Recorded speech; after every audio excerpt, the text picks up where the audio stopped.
present I'm Sorry I Haven't a Clue, the antidote to panel games.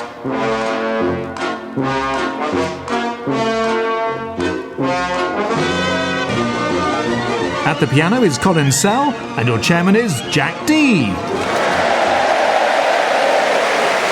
Hello and welcome to I'm Sorry I Haven't a Clue. You join us today in the Lancashire town of Blackburn, winner of the prestigious Britain in Bloom Award. Not once, not twice, not 3 times. That's right, not at all.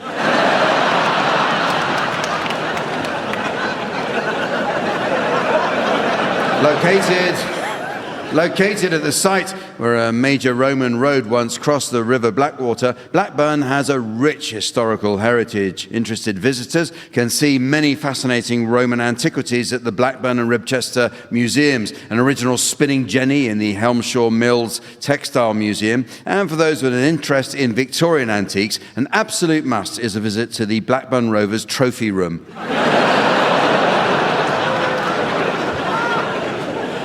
In 2023, Blackburn Rovers signed their very first player from Iceland. The move has been such a success that the club scouts are now shopping in Aldi and Lidl as well.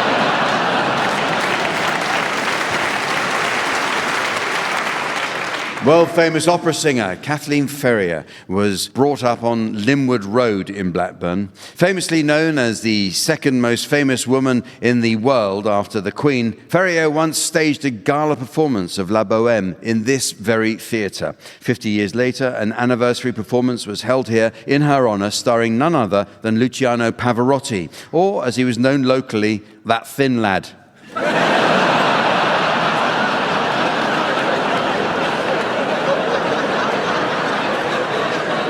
Boasting a particularly vibrant local music scene, Blackburn is the home of the world's most famous Lancastrian rapper, Chippy T.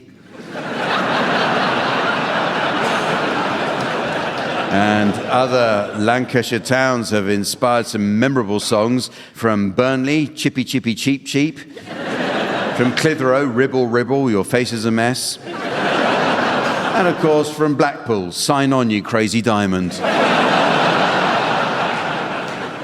Blackburn-born Dr. Alan Carter was the pioneering optometrist who was a leading specialist in the development of spectacle lenses for use by opticians in eye tests. According to his wife, Mary, her husband's research became an obsession which began to affect their marriage. A trial separation proved the final straw, where Mary was bombarded daily with letters from her husband asking, better with or without?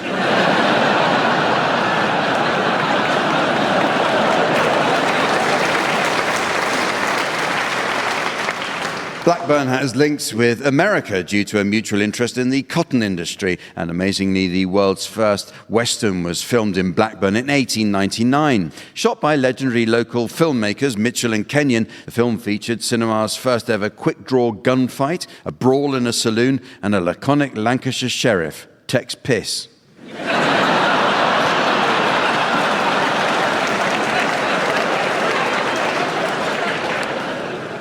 Exhibits at Blackburn's museum and art gallery include a large collection of books, religious icons, and one of the world's rarest coins. Dating from 2009, the coin is thought to be the only pound ever spent by a Yorkshireman.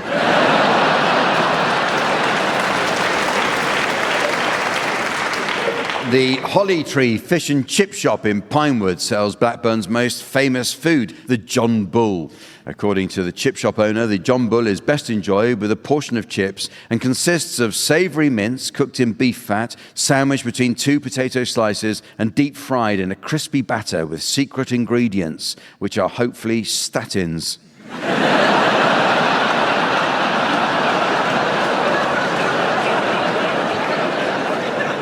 Blackburn's oldest man, Alfie Cooper, famously ate 7 John Bulls a week. A proud Blackburnian, Cooper continued with this diet right up to his death, age 53.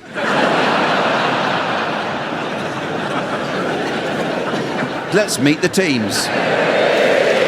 On my right, please welcome Vicky Pepperdine and Tony Hawkes. And on my left, Marcus Brigstock and Henning Vane. And taking his place on the scoring desk next to me, please welcome our resident tree trunk in trunks, the immaculate Sven. Well, we start this week with some new additions to the Uxbridge English Dictionary. Yes, a good dictionary is essential for learning the correct use of similar terms. For example, many people don't know the difference between the words banal and trite. Well, banal means completely devoid of any freshness or originality, whereas trite are what the royal family catch when they go fishing at Balmoral. But the meaning of words are constantly changing, team, so your suggestions, please, of any new definitions you may have spotted recently. Vicky, you can start this. Chalet. Do you think I should? Henning. Flamboyant. A flam, but wearing a life jacket. Marcus. Waiting. A byproduct of Jamaican cheese making. And Tony. Delude. To have the lavatory removed by the builders. Bamboozle. A drunk baby deer.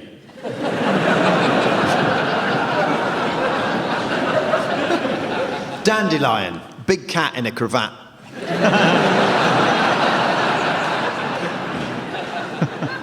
Bin man. Sex change.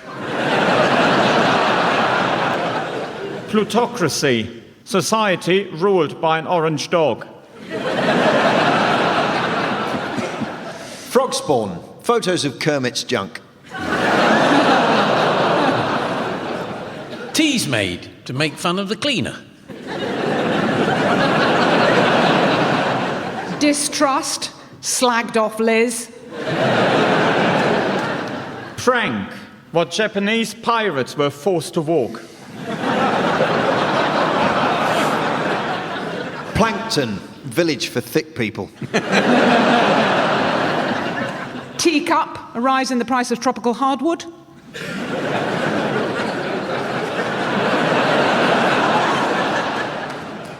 Remember. Stitching the arms and legs back on.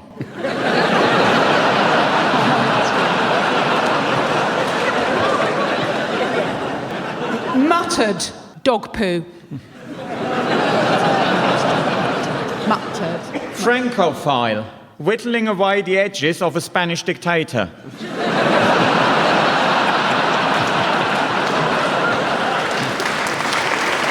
Okay, well, the teams are going to do a spot of acting for us now in the round called Sound Charades. This game is all about miming, the theatrical technique of suggesting action, character, or emotion without words. Critics of mime say the medium is outdated and irrelevant in today's society. This claim was validated recently when, at a strategy meeting of the Association of British Mimes, the chairman was ousted for thinking outside the box.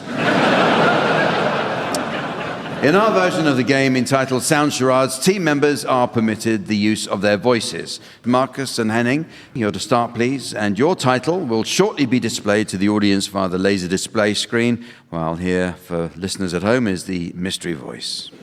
House of the Dragon. House of the Dragon. Okay. This is a television series, and it's 4 words. Here we go. Do come in. So, this is the property? Yes, this is the one that you wanted to view. And who's the current owner? Deborah Meaden.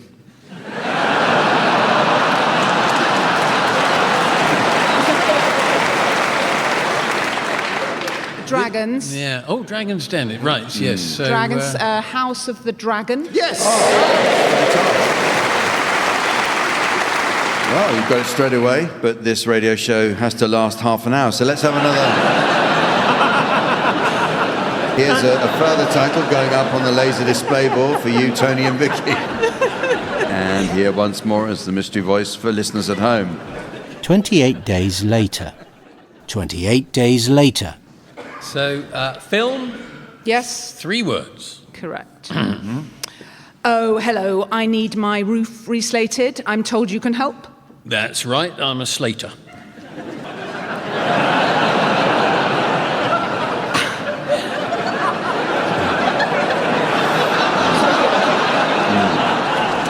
Are you a quick slater? I take exactly 4 weeks.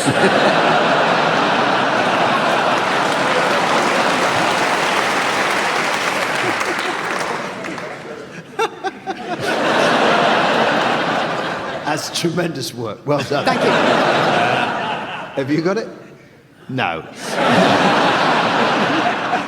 28 days later. Correct.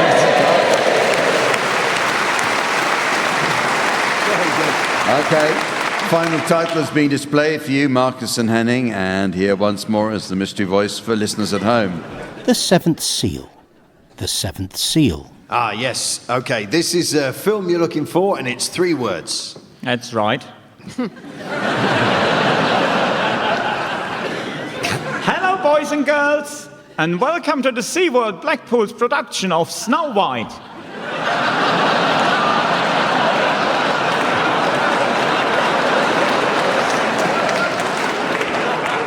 I'd like to introduce you to the cast. Here's Snow White herself, played by our star attraction, Maui the dolphin.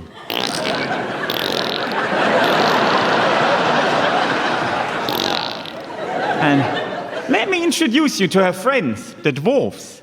This is Happy, Grumpy, Sleepy, Sneezy, Doc, Dopey, and Bashful. Oh dear. Bashful? What a shame. Sorry, everyone. I think you can all see what we're missing.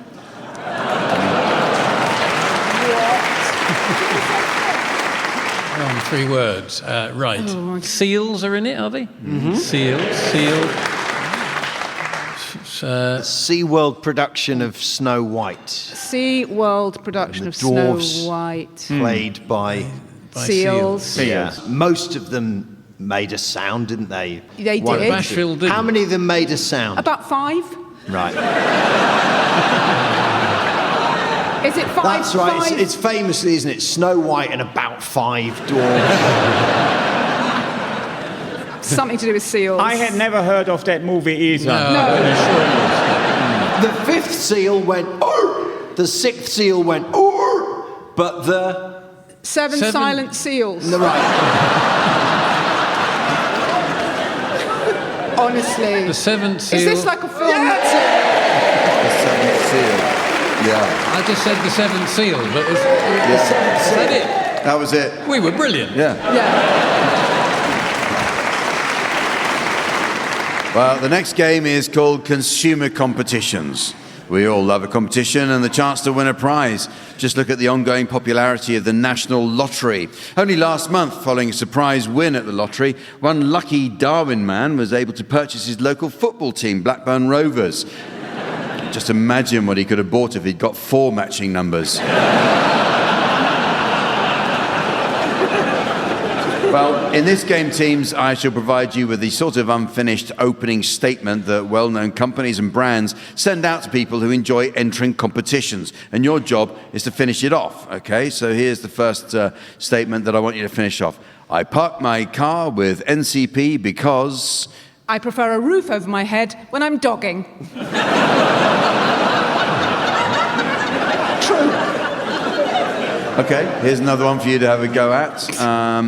I have BT broadband in my house because... I'm practicing for living off-grid. Okay, what about this one? I buy my electricity from EDF because... I suffer from low self-esteem and they treat me like the piece of shit I am. And finally, can you finish this sentence for us, Henning? I choose Lynx body spray because... Blind women think I'm a teenager.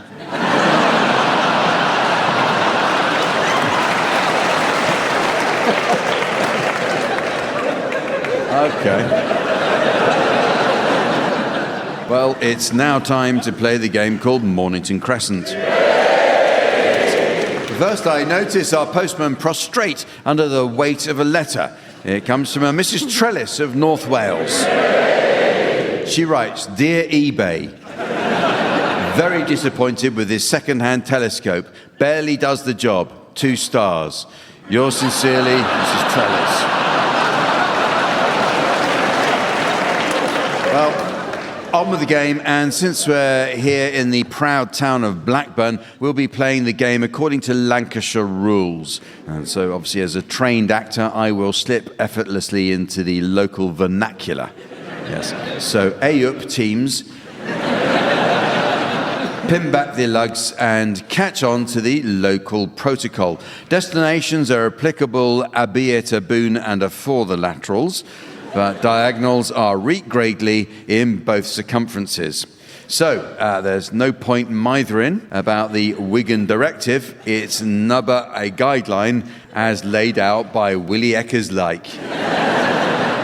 And if that doesn't promise a lively session of the game, then I'll go to the foot of our stairs. And Marcus, up cocker. We'll start with thee. Gosh, Jack, you've really got that, haven't you? Yeah. It's just something I can do. Yeah. Okay, first move. Well, I'll go northeast. Burnt oak. Burnt oak, yeah, that can be done. I'm going to say Polton Le Filed. Polton Le Filed. Ashton in Makerfield. Don't know about that, Henning. Diagonals are regradely in both circumferences, as I did explain. So I can't let you have that, but you can go, and please get on with it, because I'm sweating cobs. Oh. Yeah, it's cracking flags in here. What did you say? Stockwell. Stockwell. Yeah. Okay. Bob on.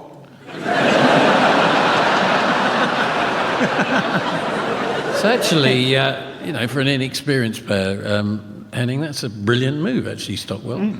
It's a very popular game in Germany, Morning Crescent, and we play slightly different rules. We have got no offside. But it means I can go Garstang. Wow. Where did you go, sorry? Spicy move. Garstang. Garstang. Okay. Oh, they loved it, the audience. Ormskirk. Ormskirk, yeah. Marcus, clever move, yeah. Which takes me quite obviously to Chiswick. Chiswick? I think because Marcus's opener was Burnt Oak, you can't go via... Can't have Chiswick? No. Ow. No, can't do Chiswick. Damn. I can take the game back to where I grew up. I wish you would, but we're going to... But for the moment, it's Vicky's go. Oh, do I have to? Yes, You need okay. to go So again. I'm just going to go Eccles. Eccles, yeah, okay. Well, I will take it to where I grew up. Dagenham.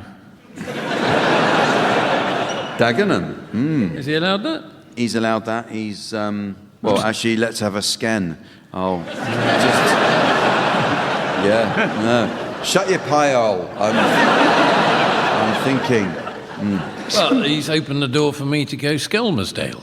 Yes, That's a nice move.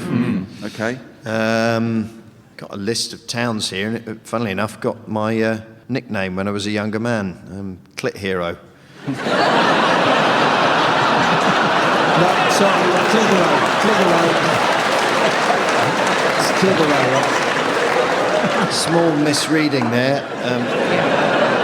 Clitheroe. I think we all know exactly what you were doing, Marcus. I think I'm just going to have to go Putney.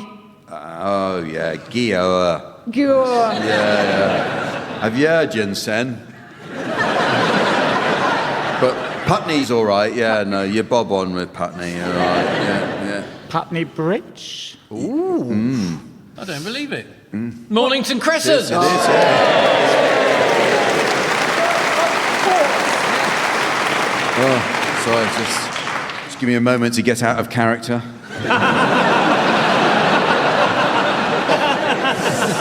I'm back. Wow. Well, this next game is called Random Reviews. As all performers know, a good review is worth its weight in gold. On his return to his homeland, Henning earns a little extra working nights for Germany's premier online minicab app and was pleased to receive a glowing 5-star review from one grateful passenger he took to Düsseldorf Airport. Yet another successful trip for Deutschland alles über. Apparently, the company is more successful than traditional street taxis because modern Germans feel uneasy about hailing anything. Which is understandable. Well, in this round, I shall present the teams with a selection of genuine internet reviews, and their job is to correctly identify to what the review is referring. Okay, so first one's for you, please, Marcus. What's being reviewed here?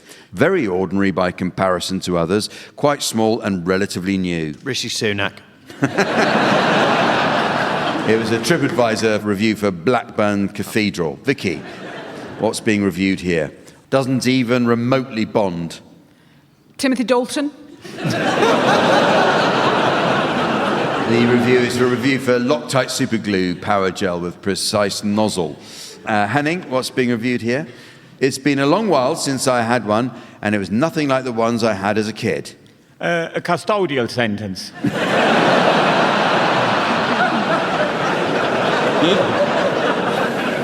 In fact, the review was for Lancashire Eccles cakes on Ocado. Tony, what's this being reviewed here? Great if you don't want smelly hands. The Saudi Arabian criminal justice system. It was for Earth-rated dog poo bags, guaranteed leak-proof, lavender-scented on Amazon. Marcus, another one for you. What's being reviewed here? The smell of garlic was overpowering. France. It's Morrison's The Best Lancashire Hot Pot. That's being reviewed. Vicky, what about this one? What's being reviewed here? Okay, does drag a bit. RuPaul.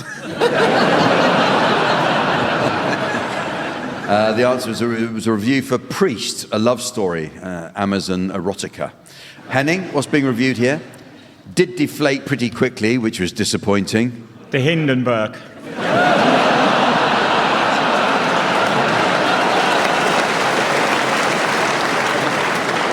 In fact, the answer was 25 large punch balloons for party bag fillers for kids. Finally, Tony, what's this a review for? I just advise people that the language used is rather graphic, so may trigger some people. Anne of Green Gables. It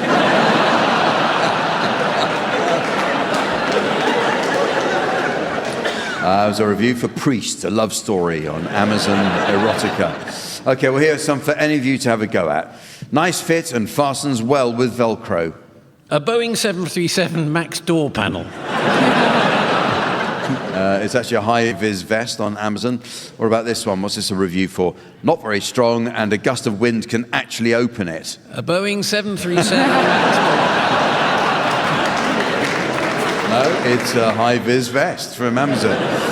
What about this one? What's being reviewed? I have fixed it to the front of my van, and it looks much better than I thought it would. The back of my van. It's actually MOT-compliant car registration numbers.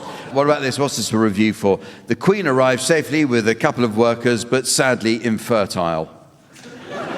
Catherine of Aragon.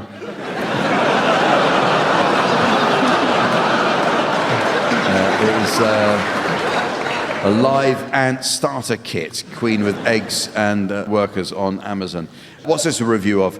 So pleased that I was able to get both my mum and dad in there together. A small coffin.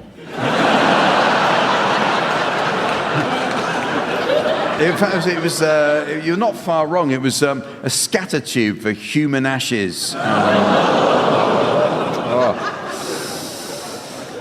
How about this? What's this a review for? It's abrasive, uncomfortable, and leaves you wondering why you even bothered in the first place. Preston. It was actually a review for 10 years to save the West. Lessons from the only Conservative in the room, Liz Truss. What about this one? What's this a review for? Supportive Souls. A therapy group for fish. No, it was Crocs Unisex Classic Clogs on Amazon. How about this? What's this a review for? Has served the good folk of Blackburn for generations. Low expectations. It's actually Ewood Park Stadium, Blackburn. And finally, what's being reviewed here? Tried straight away and completely got rid of spot. Oh, I know that. Dog poison.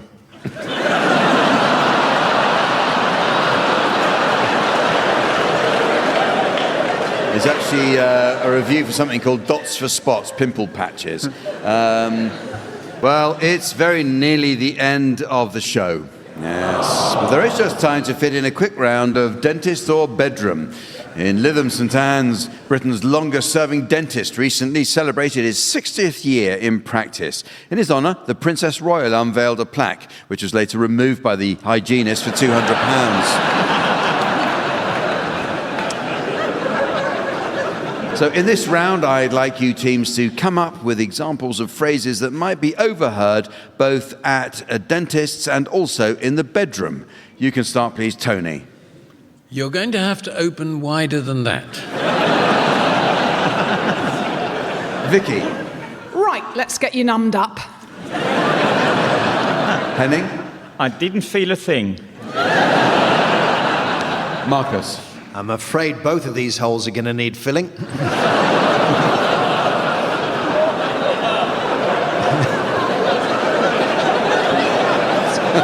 I hope you're not planning to put that in my mouth.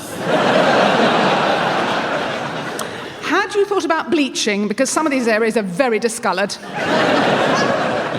Oh, just pull the damn thing out. This was a lot cheaper in Turkey.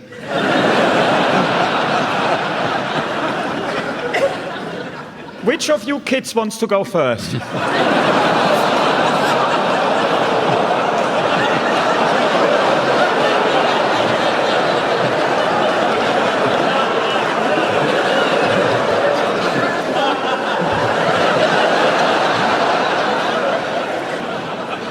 And there's a sticker for being brave.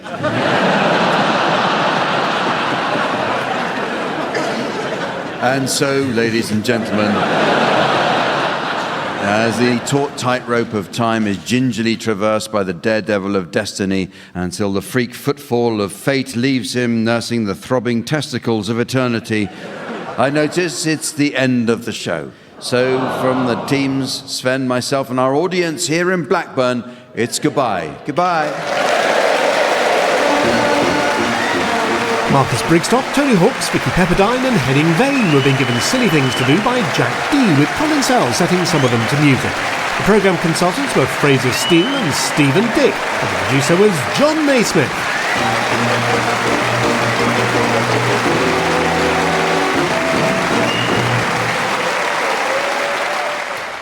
Jack D and the teams will be back at the same time next week.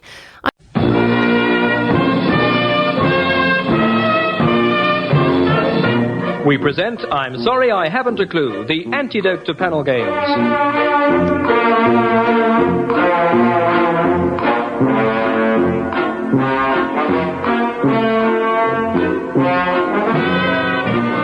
At the piano is Colin Sell, and your chairman is Humphrey Littleton.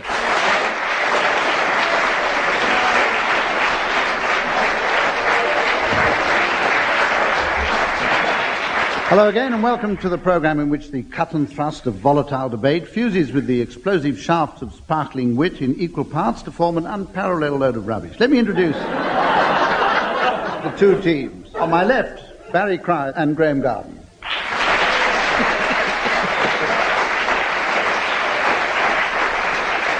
On my right, Tim Brooke-Taylor and Willie Rushton.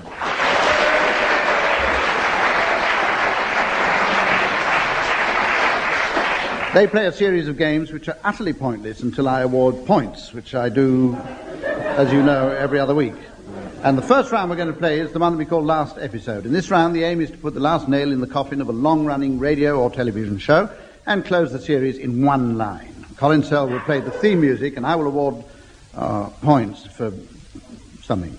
Barry Cryer is going to start. And Barry, we want you to put the final line to Dad's Army.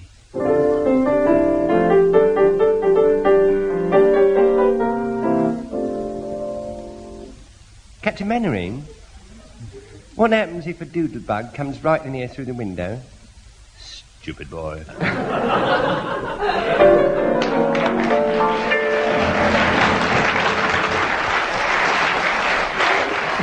Excellent. Oh!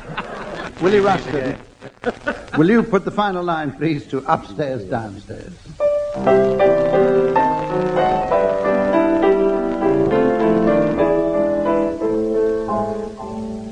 Rose, we're moving to a bungalow.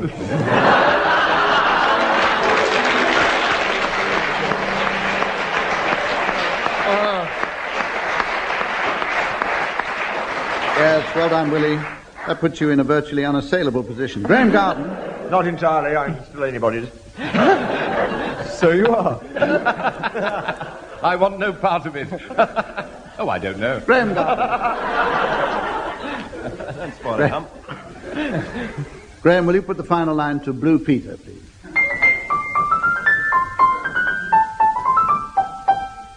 Well, today on Blue Peter, we're going to see what we can all get up to with a sledgehammer and half a dozen tortoises.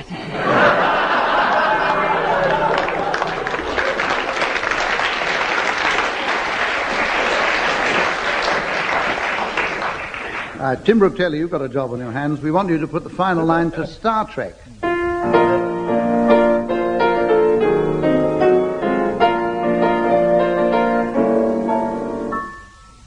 Mr. Spock? Yes, Captain. It could be, then. Those ears, I find them curiously attractive.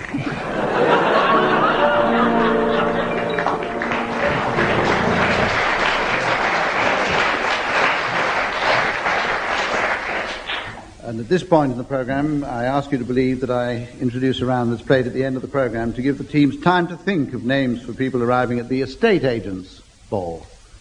Have you got that, teams? The estate agent's ball. Right. We have to move on now to sound charades, and this is where one team has to make noises and the other team must guess what they mean. It's otherwise known as I'm sorry I haven't a clue. A board will tell the audience what the charade the teams are doing, and a misty voice will tell you at home. Graeme and Barry's charade is Dirty Harry. Dirty Harry. And you have to tell them, first of all, if it's a book, a play, or what it is. Oh, it's a film. It's a film, actually. And do your charade now, please. Right, it's sort of all of a piece, really, isn't it? It's, in 2 words. Two words, but it's all of a piece. The whole thing. Hello, folks. Hello, folks. I've had a bad leg. Let's all dress up as gypsies. You can't get the wood, you know. Excuse me, Mr. Seacombe. Mr. Seacombe, I think you ought to have a bath. What?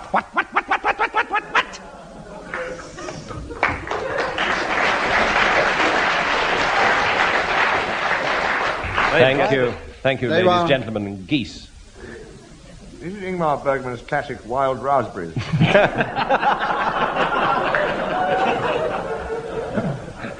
Goon. Not quite, no. Goon gone? No. Goon with the wind. Goon with the goon. That radio gone mad. Mr. Seacombe had to have a wash, didn't he? He was... Seacombe here. Seacombe... Scarlet Pimpernel. Goon Apricot. washing. Gone fishing. Goon... Gone... They're awfully near, Graeme, aren't they? Awfully near. Can we separate them? Oh, there was a strange film with Anthony Steele before he stiffened up completely. I don't remember that. Sundown. Harry Black. Harry Black. No. Hurry. Very close. Hurry, Kari. No. Harry's getting warmer. Hurry, dirty. No. Dirty Harry! Very good, and it's your turn to do a charade now, and the board's coming on to say what Tim and Willie's charade is, and those of you listening at home will hear the voice tell you. And Tim and Willie's charade is Dear Octopus. Dear Octopus. Will you tell Graeme and Barry if that's a play or a film or a book or anything? To our knowledge, it's a play. I don't think there's been a film, has there? No. Play. It's a play. Play. What's it called? You don't tell us, just spell it. You nearly caught me. No, it's not. It's 2 words. It's a play, 2 words, and we will do a small charade for you with both the words sort of in it. Yeah. Ready, Willie? Yes. Well, I'm not. Bristol leg, sir. That leg, please. And that one. Oh, and those 3 over there. That be all, sir? Oh, throw in a couple more. Right, that'll be £47.35p. Great powers!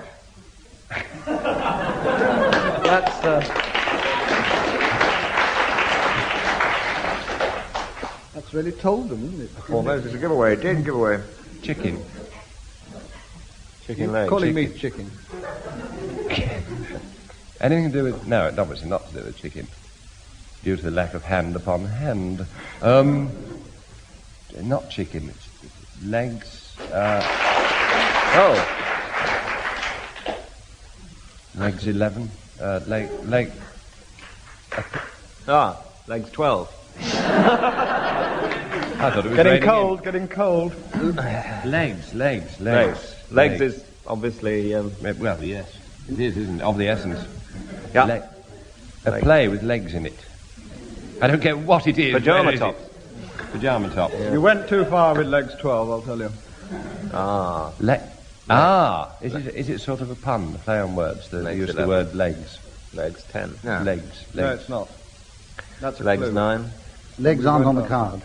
What? Legs are not on the card. No. But they are. For one very good reason. Feature quite They're in the largely. card. They are... Legs. They are germane to the Greer. Legs. Yeah, there's a man who comes in and he ordered... How many legs did he order then? Very good question. 35. They had 3 legs. What? We have an audience of innumerates. Will the audience please shout? 35. 8 legs. 38 legs? No, he ordered 8 legs. 8? Yeah, 8 legs. Cost £47.35 new p. 47 pounds. That's quite a lot. No good at division, that's not good. You don't have to divide it. That's quite a lot, isn't it? A lot. There's a lot come into it. You don't need to clap the clues, you know. I wish that gentleman with the lovely laugh would move about a bit. Rummage among your octopids. Octopus? Expensive octopus. Yeah. Yes? But a wit away from dear octopus. Yeah.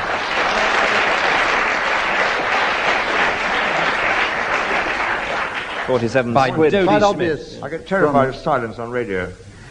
Quite obvious from the response to that everybody would like to play another round of that particular charade game. So, Graeme and Barry, it's your turn to do another charade now. And Graeme and Barry's next charade is Phantom of the Opera.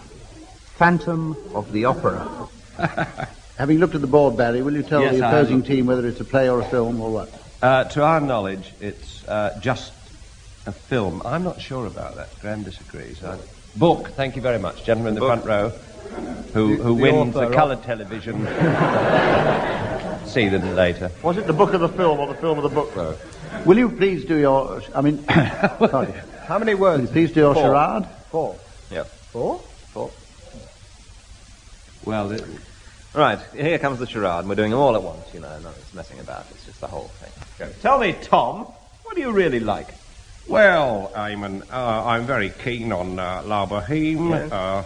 Manon Lescott, Tosca, the old barber, of course, you know, Yes, like the old yes, barber, the old full of barber. goodies, and Ada. I like Ada, Ada. very much indeed. I'm rarely away from the garden, nothing personal, and I just wallow in all of it, really. I mean, I can't have enough of it, you know. I mean, good heavens. Good Lord. I'm going now, Eamon. Oh, Lord, I thought you'd gone. Is that my coat over there? Thank you for that applause. A little-known film called The Git in the Glasses.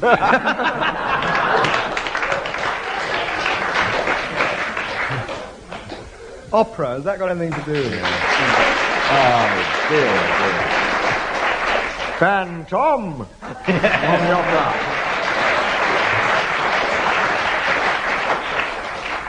And for giving your answer in inverse proportion to the length of time it took them to do their charade, I award you 100 points. And it's your turn, Tim and Willie, to do a final charade on your side. Here once again is the board enabling our audience to applaud. And this time, Tim and Willie's charade is How Green Was My Valley? How Green Was My Valley? And the voice has told you at home. So, will you tell Graeme and Barry if it's a play or a film or a book or a what? It's a book, play and film. I've only seen the film, but that may not be a clue. I think it's a book as well, isn't it? No idea. Oh, that's another clue. How many words? How many words? 5. Okay. Oh, what ho, Jeeves? You're looking a bit off colour. I've been feeling a little queer, sir. Oh, that would explain it.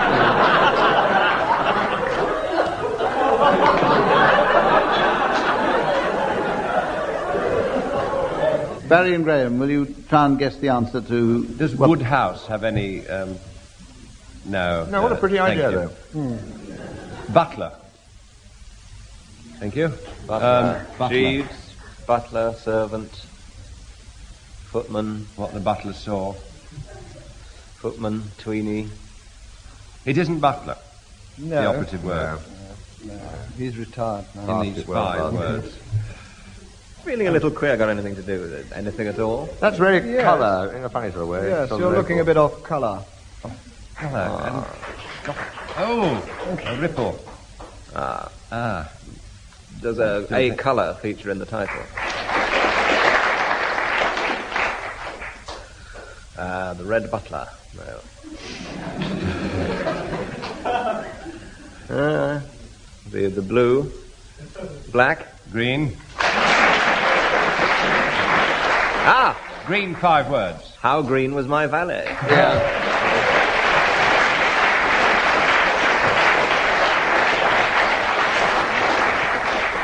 And having come to the end of another series of charades, 8-week series of charades, we come on to a new game. Now, in this round we're going to play the game that's called hide and seek. And for this, Willie Rushton is going to hide, and the other panellists will count up to 10, shout coming, and then see if they can find it.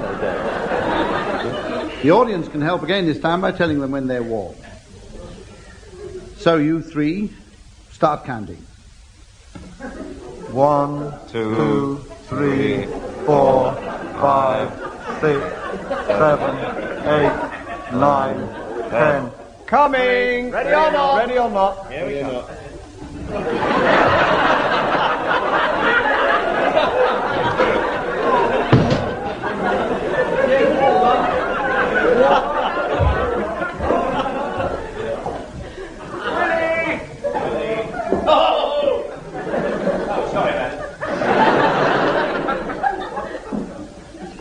Willie, wherever you are, will you shout cooey? Cooey. There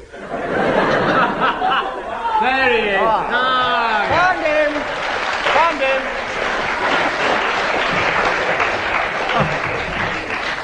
That set radio back 30 years. You peaked, didn't you? You peaked. Only a little Which leaves us absolutely nothing for it but to go on hastily to the next round, which is the one we call ad-lib poem. Here's another poem coming up. Everybody knows now how this goes. The team make up a poem. Each member must keep going until I press the buzzer, and then, all that business. And they take over from each other. And I have to say that we have had a lot of complaints from listeners about the degree of lewdness which has crept into this round over the weeks. In order to help you fall into the pitfalls that I've been describing, I'm going to give you not only the opening line, but the opening line and a half, which should make it easier. And Willie Rushton, no, he's not. No. Graeme Garden is going to start this one off. Graeme, and your line and a half, which you have to complete to get the poem underway, is as follows. A vision of loveliness she was, shaped like an hourglass, 52 inches round the chest,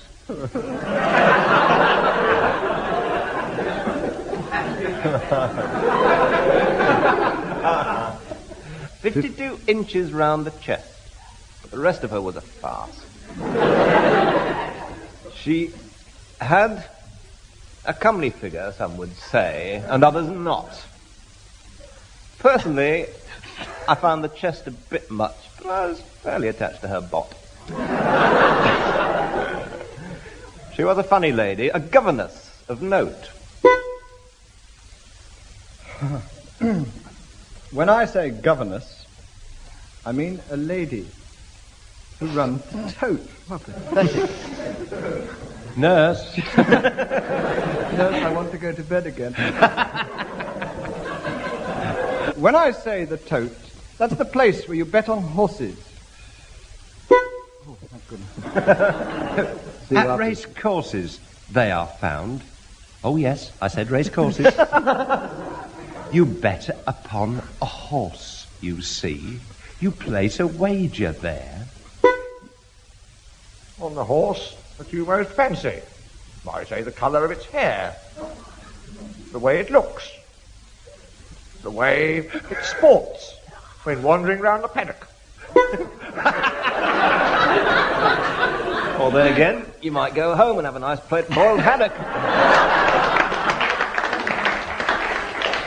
Now, haddock is a cunning fish, as anglers all do know.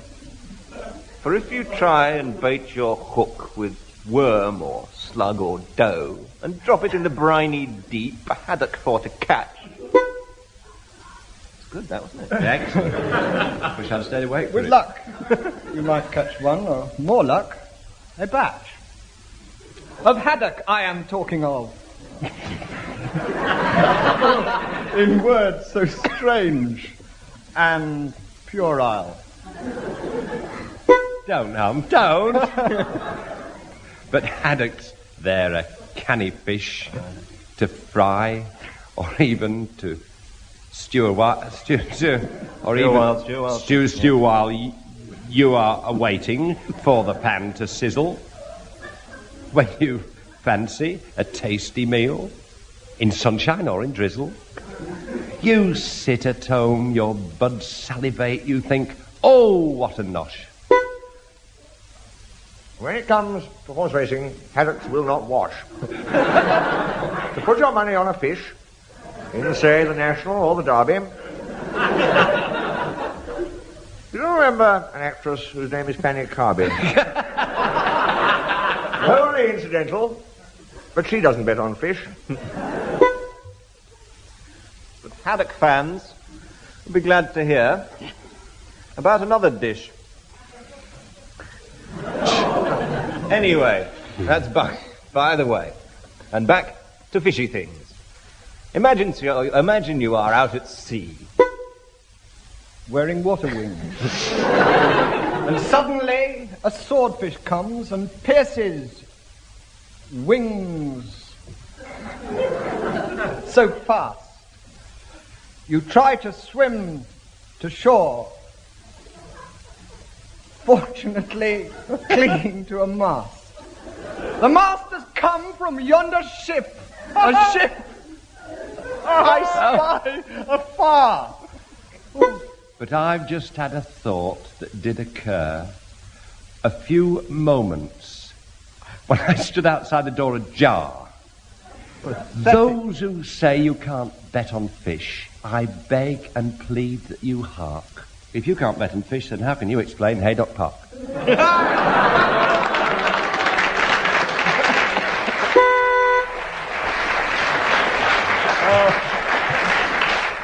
Well, Barry, that makes you the outright winner of that round.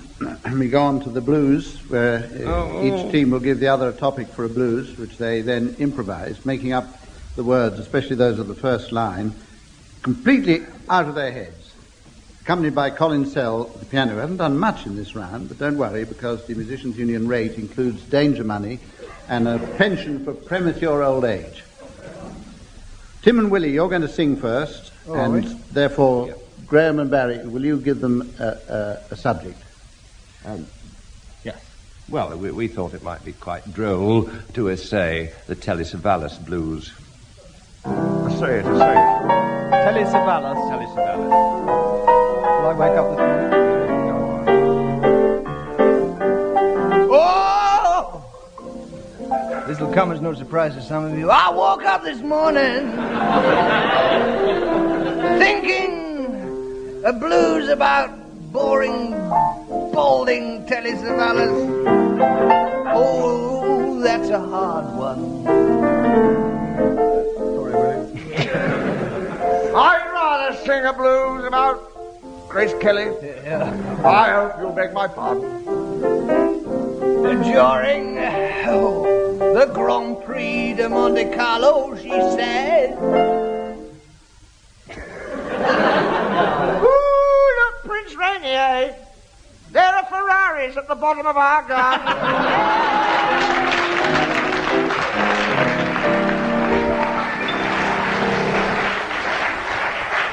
Yes, very good. Graeme and Barry, your turn to sing now, and Tim and Willie, you'll give them their topic, please. Yes. Je sans frontières. Oui, thank you. Oui.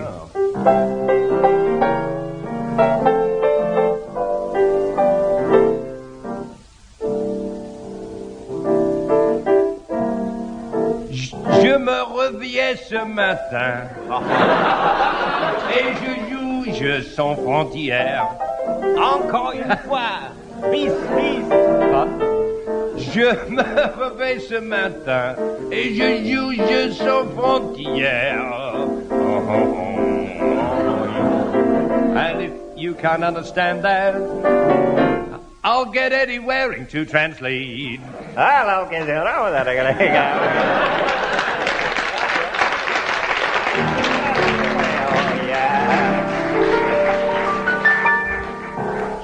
Good heavens, Eddie!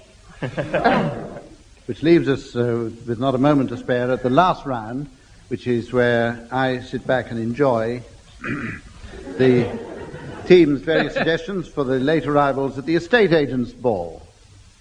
Here come the Zumpings and their whopping great son Garth Zumping.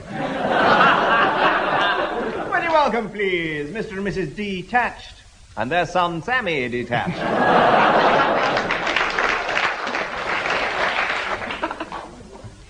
Mr and Mrs Jejoining and their son Gary Jejoining.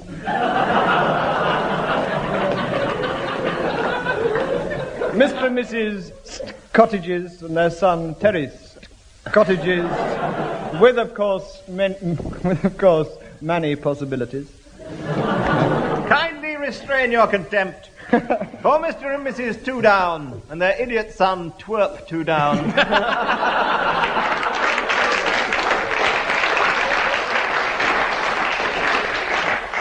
Hot from Ethiopia, not surprisingly.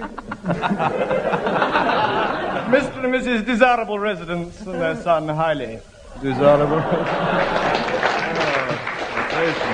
A visitor from the Builders' Ball. Right. Mr and Mrs Built and their son Jerry. Mr and Mrs Ningroom and their daughter Di. Or indeed the Tingrooms and their daughter Betsy Tingroom. Mr and Mrs Singsouth and their comely daughter Faye, known to us all as Desirable Sight Faye Singsouth. Silence, please, for Mr and Mrs Sitters Fees That You Always Forget and their son Solly Sitters Fees That You Always Forget. At this point, ladies and gentlemen, in Will response... you also withhold your right of veto? And welcome Mr and Mrs O'Paintal Put It Right. And their son Alec O'Paintal Put It Right. That's the one.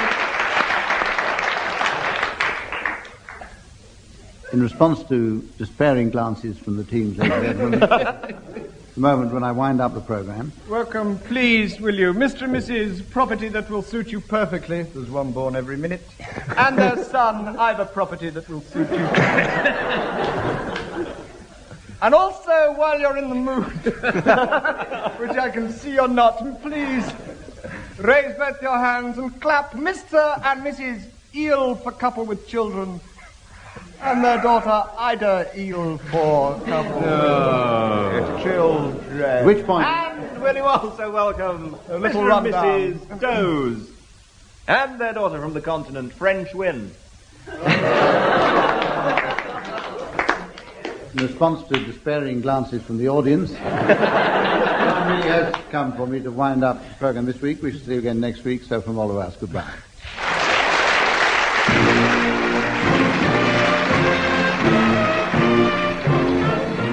Barry Cryer, Graeme Garden, Tim Brooke-Taylor and William Rushton were being given Silly Things to Do by Humphrey Lyttelton, with Colin Sell setting some of them to music. The programme was produced by Simon Brett.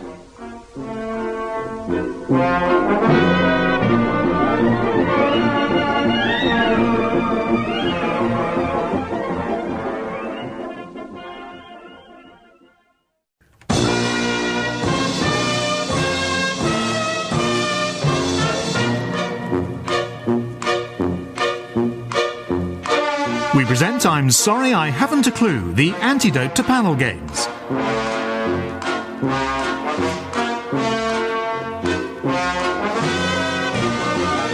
At the piano is Colin Sell, and your chairman is Jack D. Hello and welcome to I'm Sorry I Haven't a Clue. You join us this week on a second visit to Richmond, the historic borough in southwest London. Sir Walter Raleigh was imprisoned here in a cell below Richmond Palace before his execution in 1618. Raleigh's head was then embalmed and presented to his wife, who kept it clutched in her arm wherever she went. It's recorded that as she attended a grand banquet at the Mansion House, Lady Raleigh requested a glass of sherry, while her husband's head ordered a Gottler gear.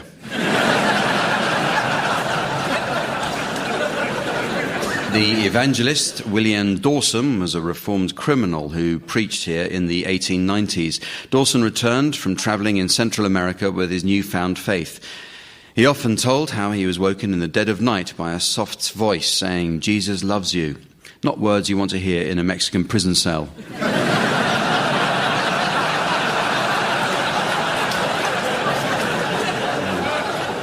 Nearby Twickenham was the home of Chief Inspector Walter Dew, who found fame investigating the Jack the Ripper case, then travelled the world as a consulting detective. Dew used to photograph victims' eyes, believing an image of the last person they'd seen was left there. Imagine his surprise when, in snaps taken while he was away on a trip, his wife's eyes revealed a close likeness of their milkman's belly button.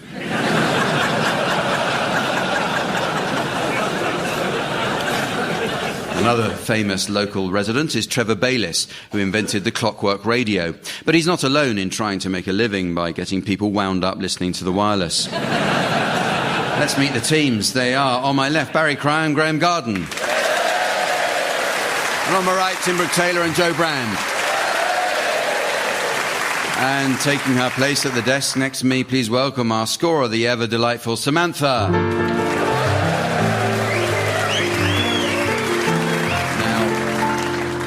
Well, we start this week by leafing through the pages of the Uxbridge English Dictionary. A good dictionary is essential for learning the subtle differences in meaning between similar terms. For example, many don't understand the correct use of the words strengthened and fortified. Well, if something has been strengthened, it has been made stronger or more effective. Or in the case of money, it's increased in value compared to foreign currencies. Whereas fortified comes between 40 Ford and 40 Dicks. But the meaning of words are constantly changing, so teams, your suggestions please for any new definitions you may have spotted recently. Tim, you could start. Warbling, jewellery you wear in combat.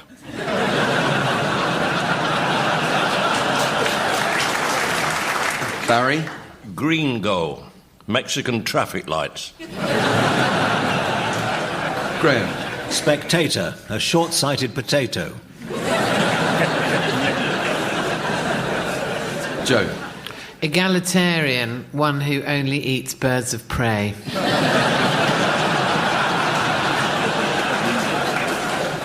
Biased, having 4 buttocks.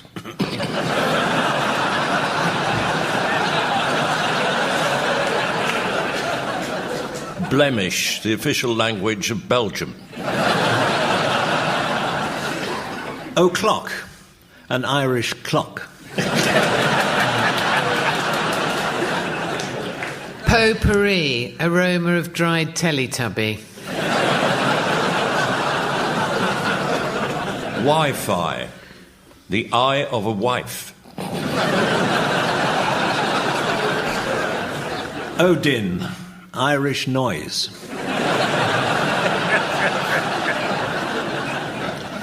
Aerofoil, chocolate wrapper. Officious, Irish cod.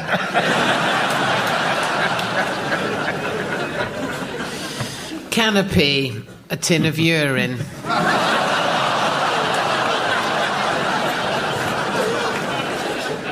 Twig, Yorkshire toupee. Obituary, Irish rudeness. Cashew, a bank teller with a cold. Grating, Jamaican elephant.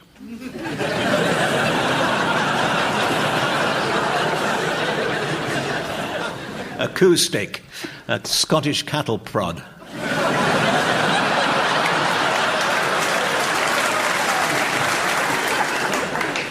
Well, it's music time now. It's music time now of the round called Pick Up Song. This is where the teams sing along to some well-known discs chosen specially for them. Samantha made her regular visit down to the record library to choose the discs yesterday, where she found the entire archive staff had assembled to congratulate her on completing 25 years' service this week. There were speeches and drinks, and then Samantha was presented with a generous sum of money the archivists had collected between themselves. Samantha says she's very grateful, and she'll probably blow the whole lot on a weekend away.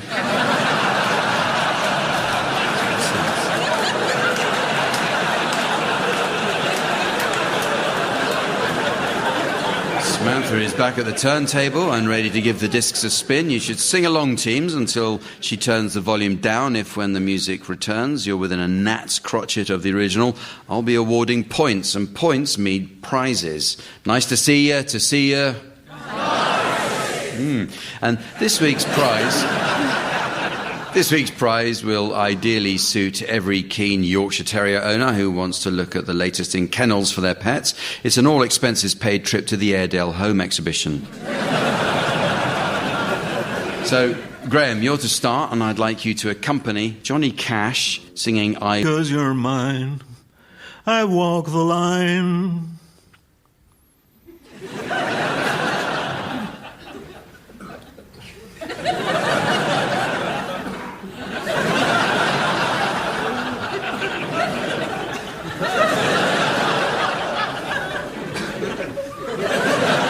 I find it very, very easy to be true.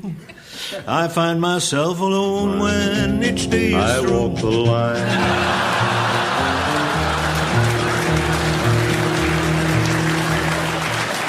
Well, you know what? It was worth the wait. Okay. You're next, Barry. I'd like you to accompany Ray Charles singing Money when I'm in need. Yes, she's a kind of friend indeed. I got a woman way over town that's good to me. Oh, yeah. She saves her loving early in the morning just for me. Oh, yeah. Oh, yeah.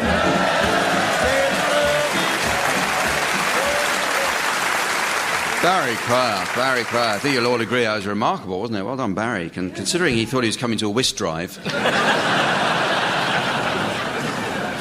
So, you now, Tim. Can you accompany Gloria Gaynor singing I Will Survive? You're strong, and I learned how to get along. And so you're back from outer space. I just walked in to find you here with that sad look upon your face. I could have changed that stupid lock. I should have made you leave your key. If I'd known for just 1 second you'd be back to bother me. All right, now go. Walk out the door. Just turn around now, because you're not welcome anymore. Weren't you the one who tried to hurt me with goodbye? Do you think I'd crumble? Do you think I'd lay down and die? Oh, no, not I. I will survive.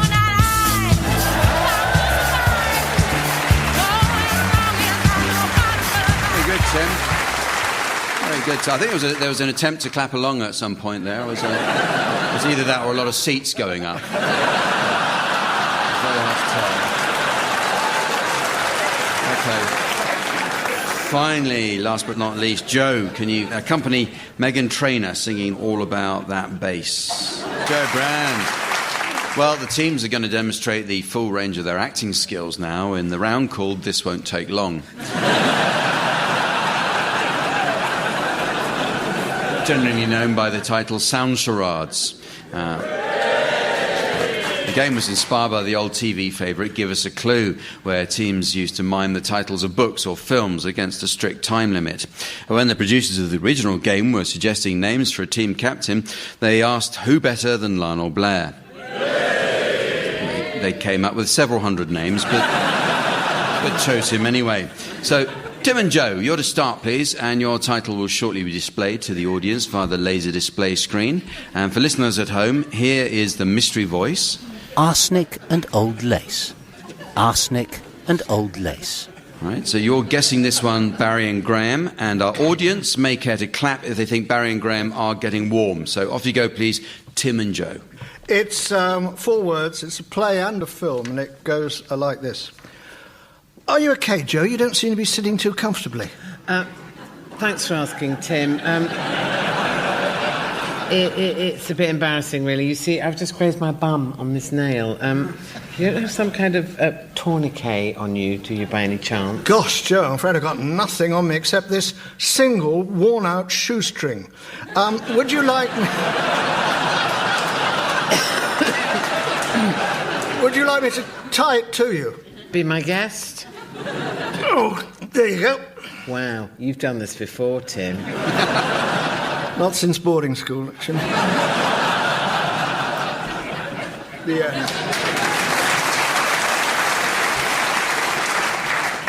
end. Is the word string in the title? No. Is the word nail in the title? No. Why not? Is the word the in the title? No. Play and a film. Oh. Kind Hearts and Coronets. She grazed her bum on a nail. Oh. With nail? No. With nail and string. Another word for bum would help. Bottom. Something a bit more earthy than bottom. Like arse. Right, that's very good. On to the next one. You're so close to it. Well, what? Kind arse and coronets. And what did I make it better with? Tourniquet. String. String. No. Shoestring. What do you tie your shoes up shoestring. with? Lace. Arsenic and old lace.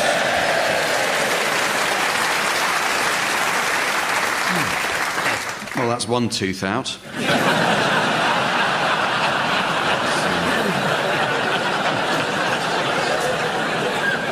Your turn, Barry and Graeme. Your title is now being exhibited on the laser display board, and here again is the mystery voice for listeners at home. Mr. Turner. Mr. Turner. Is it Emmanuel? It's film. Film. And it's 2 words. 2 words. Goes like this. Image. Dougal, you'll have had your tea. No, I have not. But it's nearly midnight. I'd have been here hours ago if it wasn't for that new bus driver. How so, old friend? Well, we were nearly at my stop when he suddenly whizzed up a side street. Without getting out of the bus?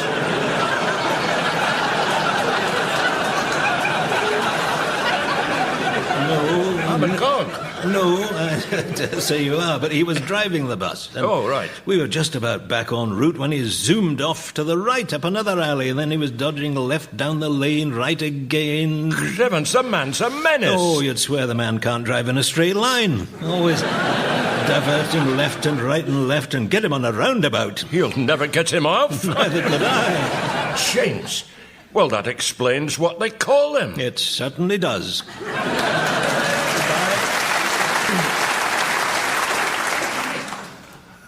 Absolutely no idea. Give us another clue. Just give them the name.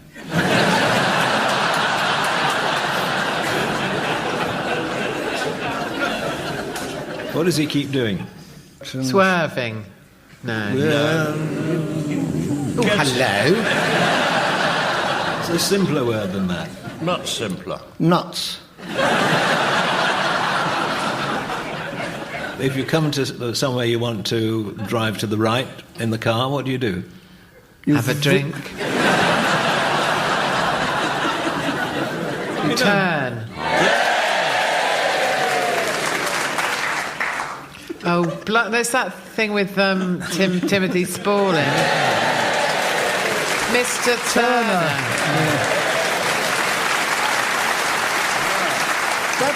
That's not somebody that goes left and right and left and right. It's somebody that turns around a corner. On a roundabout. Yeah. Let it go, Tim, please. Okay, let's try another round. It is such fun. Let's do another round. This one's for you, Tim and Joe. You. Guardians of the Galaxy. Guardians of the Galaxy. It's 4 words, and it's a film, and it goes like this. Excuse me, is this your chocolate?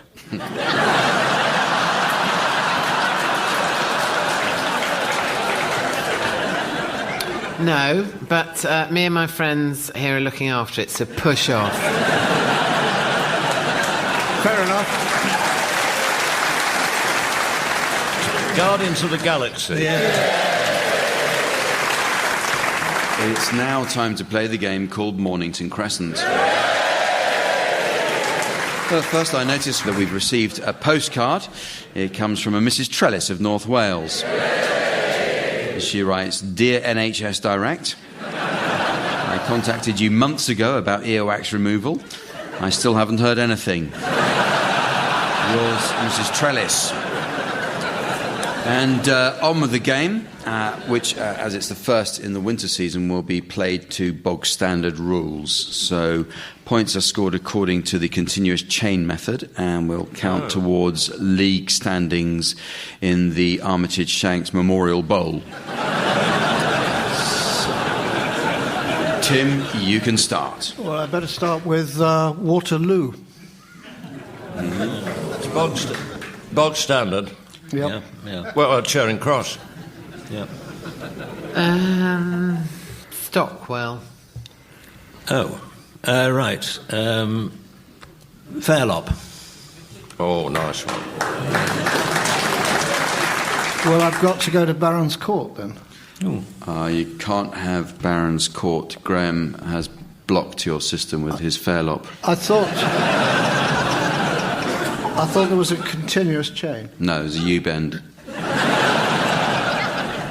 Right, okay, then Mile End Road. That's a flush, isn't it? Yes. Thank you very much. Well, Edgware Road.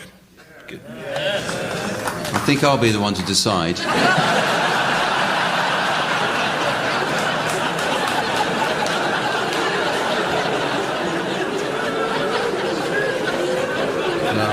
Sorry, Barry. You seem to have slipped into Royal Dalton there. Can't let you have Edgware Road. Okay. Well, we either play properly or we don't play at all. No, I respect that, Jack. Edgware Road, no, I accept that. King's Road.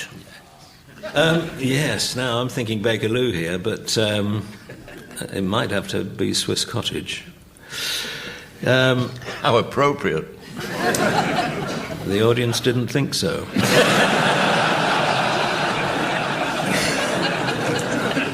But nevertheless, Swiss Cottage. Swiss Cottage, yes. Yeah, no, they got it. So I'm going to Goodge Street.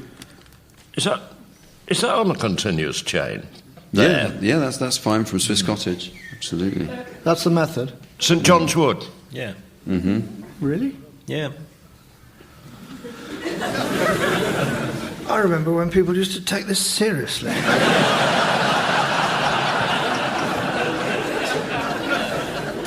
St John's Wood, Joe? Brixton. Brixton, you can't argue with Brixton.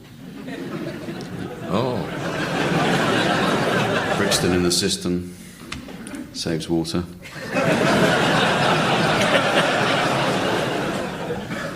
Earl's Court. Cheney Walk. Ooh. Oh. You've got it. Cheney Walk? Yep. Mornington Crescent. Good, thank you very much. Well, the next round takes a look at the Kama Sutra. Now, misunderstood by many, the Kama Sutra is in fact an ancient Hindu text considered by experts to be the standard work on human relationships. Written in Sanskrit, Kama is the main spiritual goal of Hindu life, while Sutra literally means a thread that holds things together and refers metaphorically to a collection of aphorisms in the form of a guide to virtuous and gracious living. And it's got drawings that show you unusual ways to get your leg over. I have some incomplete sections of the Kama Sutra, and I'll ask the teams to suggest what the missing words might be. So, Joe, I'm going to start with you. A man whose desire at the time of sexual union is not great and who cannot bear the warm embraces of the female is called... A husband.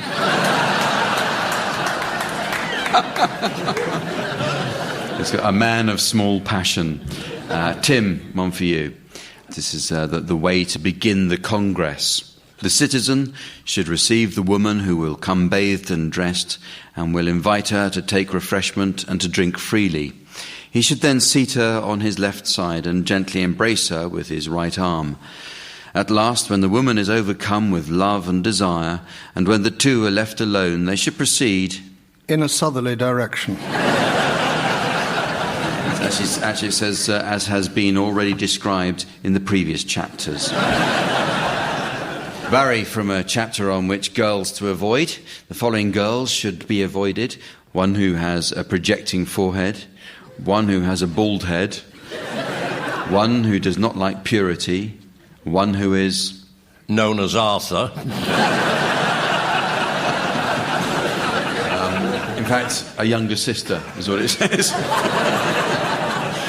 Graeme, this bit is from a chapter which outlines the different ways of lying down. I hope this is helpful to you. When the woman places one of her legs on her lover's shoulder and stretches the other out, and then places the latter on his shoulder and stretches out the other, and continues to do so alternately, it is called... a driving hazard.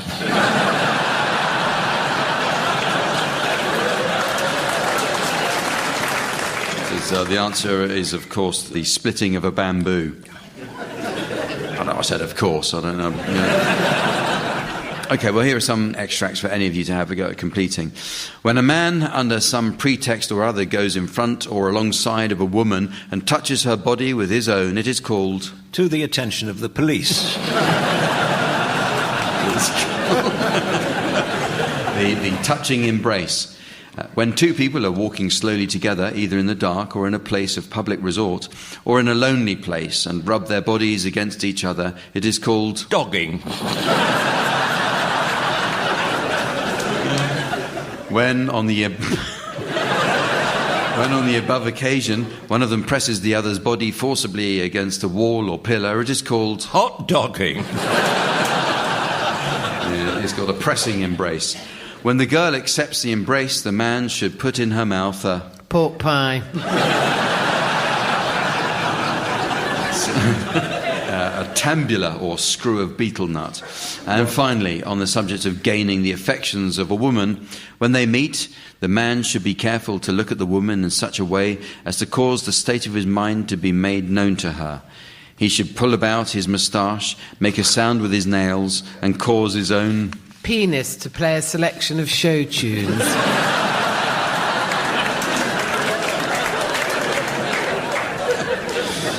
In fact, it causes his own ornaments to tinkle.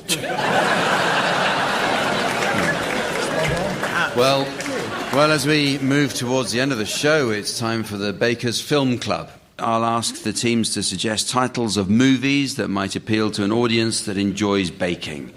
You can start this one, please. Joe. The Kipling Fields. Lock, Stock and Two Smoking Bagels. Petty 4 Weddings and a Funeral. Brave Tart. Focaccia in the Rye. Cakes on a Plane.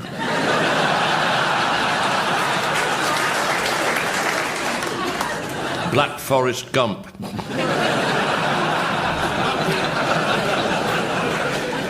The Texas Cheesecake Massacre. Bring me the bread of Alfredo Garcia. And so, ladies and gentlemen, as the wobbly shopping trolley of time is wheeled up the aisle of destiny and the vicar of fate decides the bridegroom may not be entirely sober, I notice it's the end of the show from the team, Samantha and myself, and our audience here in Richmond. It's goodbye. Goodbye. Barry Cryer, Graeme Garden, Tim Brooke-Taylor and Joe Brand were being given silly things to do by Jack D, with Colin Sell setting some of them to music. The programme consultant was Ian Pattinson and the producer was John Naismith.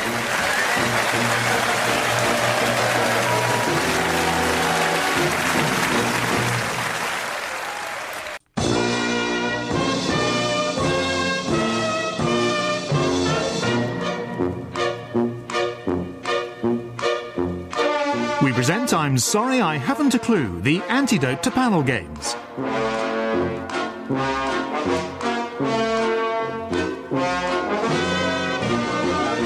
At the piano is Colin Sell, and your chairman is Jack D. And welcome to I'm Sorry I Haven't a Clue. You join us this week on a visit to Hastings, the historic seaside town in East Sussex. Saxon Charter of AD 875 shows the first recorded instance of the town's name as Hagensteng, meaning high stone. This was a large ceremonial stone where, in celebration of the winter solstice, all the virgins of the town would gather wearing crowns of mistletoe. And you can still occasionally find mistletoe here.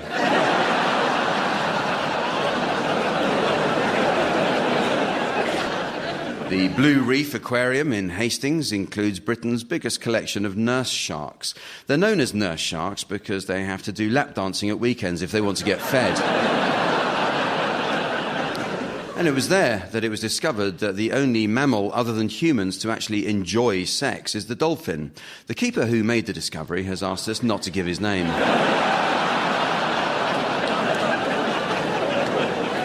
Nearby is the natural feature called Beachy Head, which at 531 feet above sea level is the highest chalk sea cliff in Britain. It is also one of the most famous suicide spots in the world, second only to the Golden Gate Bridge, with over 20 deaths a year. What a depressing statistic. Second.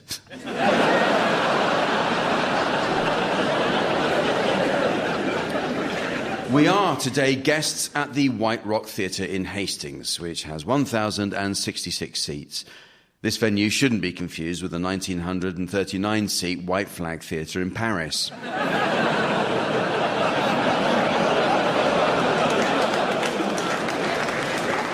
Let's meet the teams. They are on my left, Barry Cryer and Graeme Garden. And on my right, Tim Brooke-Taylor and Miles Jupp. And taking her place at the desk next to me, please welcome our scorer, the ever-delightful Samantha.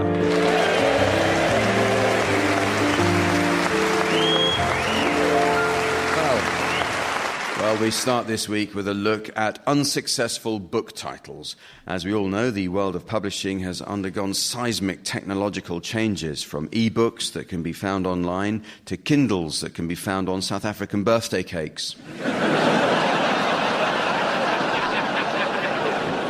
Not all books are assured of success, so teams, I'd like you please to suggest titles of books that would be guaranteed to flop. Tim, you can start. Harry Potter and the Chamber of Commerce. Miles. There's Wally. Graeme. Tolstoy's Annika Rice. Barry. Lady Chatterley's Mother. Three Men and a Goat.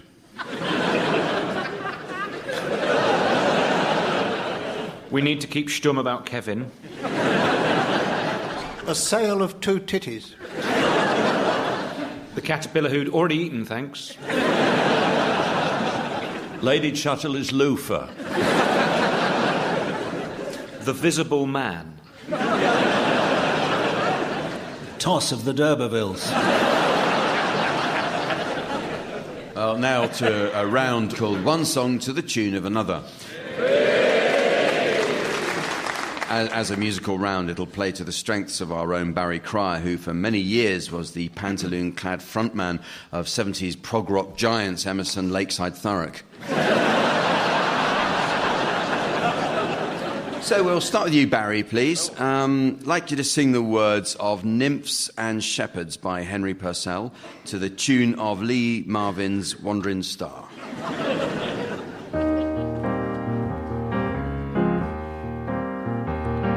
Nymphs and shepherds, come away, come away, come, come, come, come away, come away. In this grove, let's sport and play. Let's sport and play, let's sport and play. For this is Flora's holiday. This is Flora's holiday.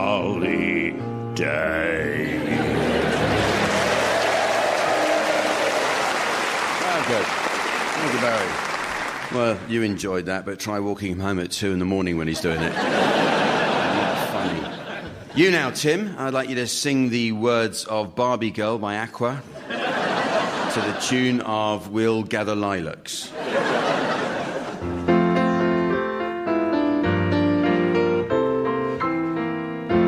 I'm a Barbie girl in the Barbie world.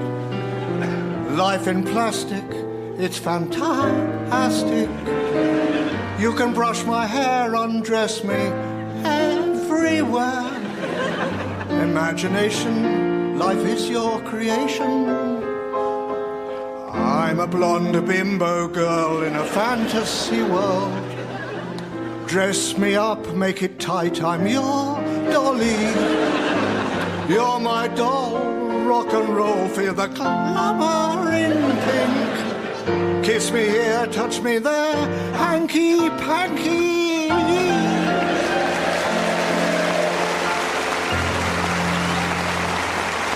So your turn now, Graeme, and I'd like you to sing the words of Elvis Presley's Heartbreak Hotel to the tune of the Morecambe and Wise classic Bring Me Sunshine.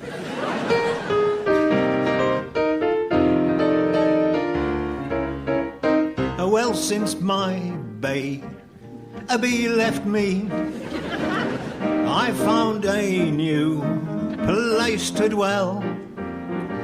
It's down at the end of Lonely Street, at Heartbreak Hotel. You make me so lonely, baby. I get so lonely, I get so lonely, I could die. And although it's always crowded, you can still find some room where broken-hearted lovers do cry away in the gloom. You make me so lonely.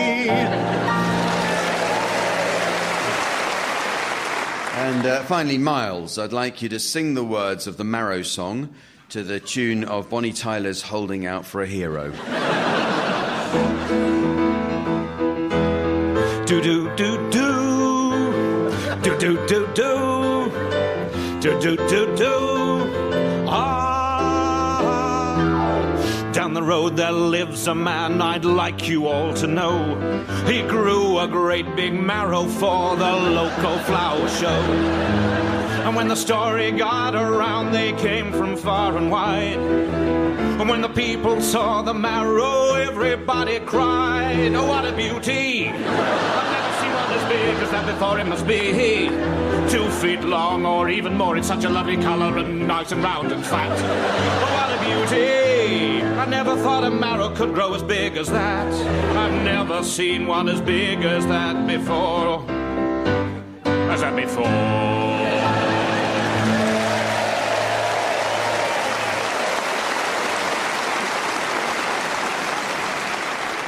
The next round is about autobiographies. It's a little-known fact that most famous people employ ghostwriters to complete their autobiographies. Here's an example from Arthur Scargill's. See if you can spot the hand of the ghostwriter. Friday, May the 3rd, 1976, the Grimethorpe pit management are still refusing to refurb the bucket chain excavator for the fourth time of asking.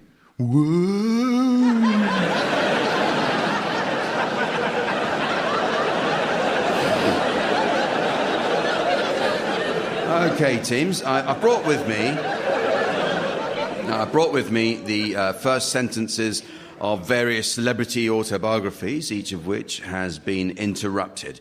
And your job is to try to finish them off. So start with you, please, Tim. This is autobiography of Mary Berry, A Recipe for Life. In the words of my father, my birth caused... the bun to leave the oven. It's actually no end of trouble. Miles, here's some words for you. This is Anne Widdecombe from her book, Strictly Anne, the autobiography. Twice in recent years, the makers of the television programme Who Do You Think You Are have approached me to see if... I'd stop ringing them. It's actually my ancestry might be sufficiently interesting for one of their programmes and have concluded that it is not. Barry, your autobiographical opening comes from Michael Caine. What's it all about? I first started to act at the age of... 58. At the age of 3. And Graham, the opening from Rick Stein, Under a Mackerel Sky. I loved fishing off the rocks with my... fellow members of the Euphemism Society.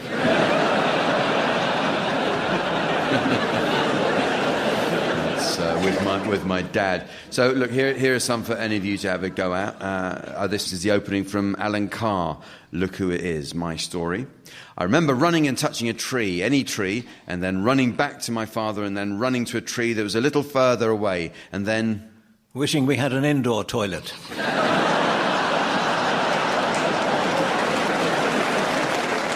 And then back to my father, and so on. This is from Adolf Hitler, from Mein Kampf. It has turned out fortunate for me today that... my bar mitzvah has been postponed.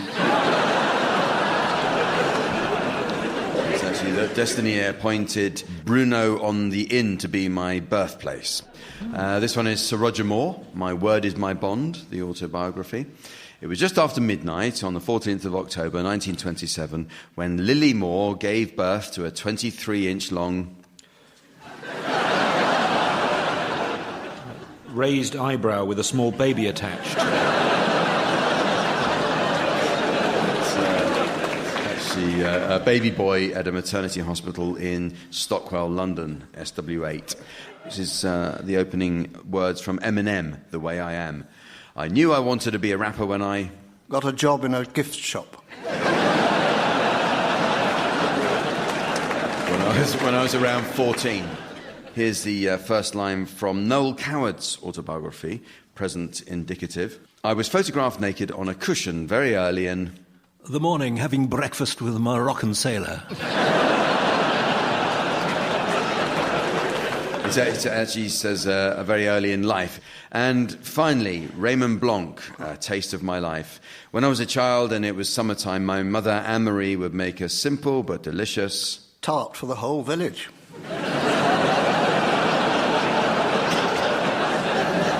Actually, tomato salad as well. Okay. Close. Okay, well, it's time for a round originally known as Duck Serenade, in which the teams will attempt to produce a duck version of some popular tunes. Each panellist has been issued with his own duck, which he has been specially training to provide an a cappella rendition of a well-known tune for the remaining panellists to guess. Now, if I deem any duck to be struggling to hold a tune, I'll ask Colin Sell to provide piano accompaniment. Coincidentally, Colin tells us that birds have played a pivotal role in his career. He says that once in 1974 he was prevented from playing the cello by a little thrush, so he took up the piano instead.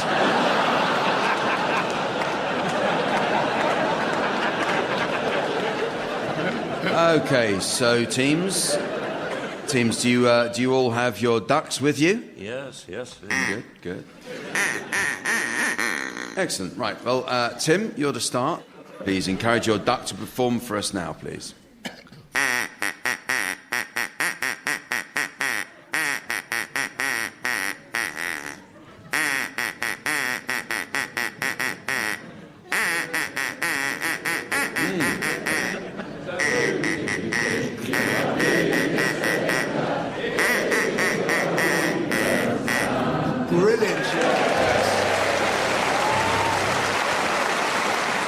Before you take credit for that, Tim, they actually sing that song every night here in Hastings.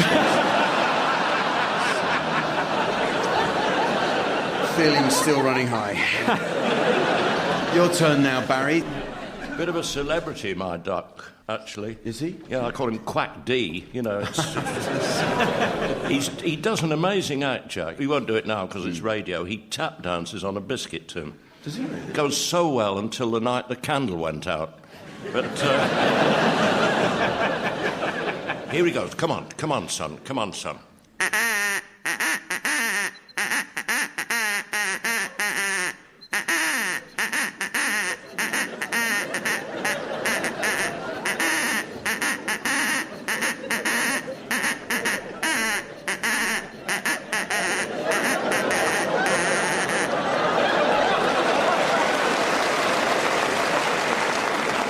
Barry, and I can tell you I've got the answer here and I still don't know what that He does experiment with rhythm, Jack. He's got his own sense of rhythm. His own sense of rhythm. Could Colin help us out with this one? Maybe Colin should help out a little bit with it, Jess. Can you?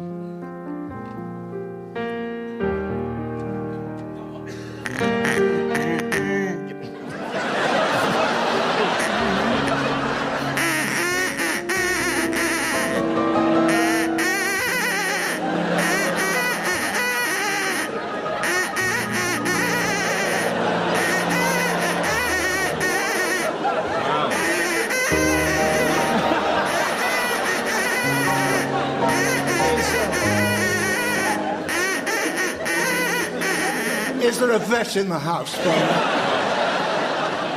Did you get it this time? Did anyone get it? He did it No his way, idea. I think. My way. It was my way, done the duck's way, really. So your turn, Miles. It's your duck, Miles.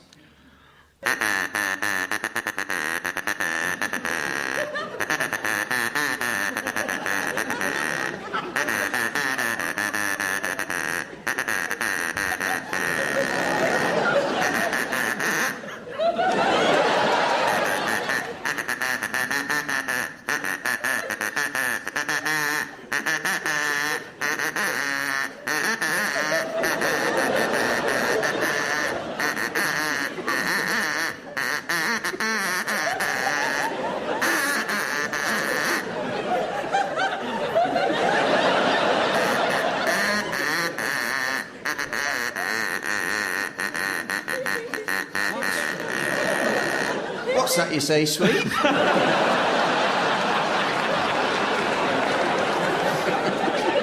That is the best I've heard him do it. Did anyone know what that was? Did you Can we hear it again?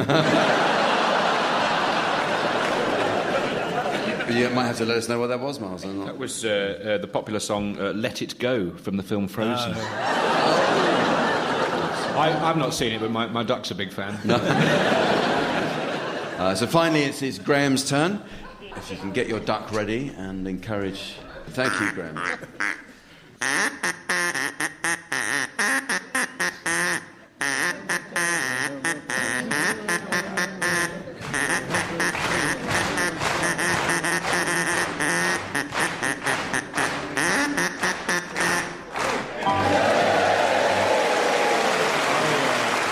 Old MacDonald had a duck, wasn't it? It was Old MacDonald had a farm, of course it was. And of course the audience clapping along very nicely. I had my doubts when I saw all the coaches outside, but...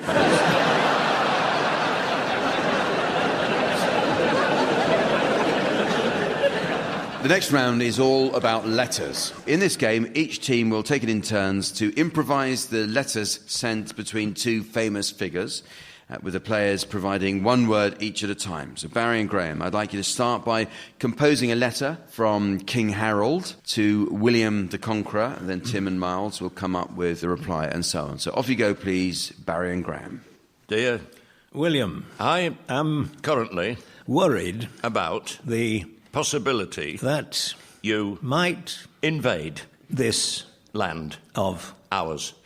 Because I can see many ships and in my estimation there Must be a 100 of them. or More. maybe. So, Look, here. If I get drunk, will you postpone the invasion just for me. and Also, would you also like to have a cup of tea on Tuesday afternoon or Wednesday afternoon or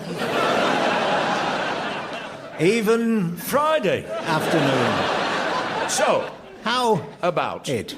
if You do come from France. I Hope we will have a barbecue. your Regal chum Harry. kiss kiss.